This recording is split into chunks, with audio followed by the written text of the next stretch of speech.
আসসালামু আলাইকুম ওরহমতুল্লাহ।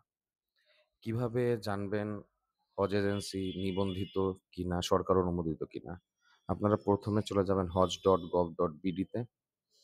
সেখানে গিয়ে আপনার ওয়েবসাইটে বাংলাদেশ সরকারের ওয়েবসাইট লোড হবে। উপরে এজেন্সি লেখা যে ট্যাবটা আছে, এখানে ক্লিক করবেন। ক্লিক করলে আপনার সমগ্র এজেন্সির লিস্ট আসবে। ওখান থেকে আপনি ভাগ করে সকল এজেন্সির তালিকা দেখতে পাবেন। যেমন ১ম এ যেটা আছে ২০২৫ সালে লিড এজেন্সি সমূহ যেগুলা কাজ করেছিল ওইটার লিস্ট। তারপরেরটা হলো গিয়ে এগুলো সব লিড এজেন্সির লিস্ট। গত বছর প্রায় ৭০ টা এজেন্সির মতন কাজ করেছিল উনাদের।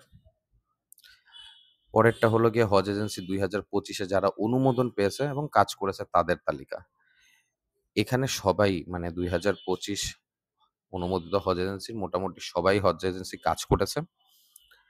আমাদের সৌদি সরকারের একটা নিয়মের কারণে ১,০০০ হজযাত্রী হতে হবে এক লাইসেন্সে। ওই নিয়মের কারণে লিড এজেন্সি করা হয়েছে।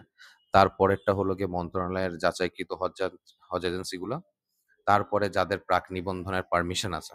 আপনি যদি কোনো স্পেসিফিক এজেন্সিতে যাচ্ছেন, ওর লাইসেন্স নাম্বার এই সার্চ বারে লিখলেই আপনি ডিটেইলস জানতে পারবেন। এবং শেষেরটা হলো গিয়ে যারা শাস্তিপ্রাপ্ত, ওদের তালিকাটাও এখানে দেওয়া আছে। আশা করি ভিডিওটা আপনাদের হজের ক্ষেত্রে অনেক হেল্প করবে। সবাই দোয়া রাখবেন। আসসালামু আলাইকুম ওয়া রাহমাতুল্লাহি ওয়া বারাকাতুহু।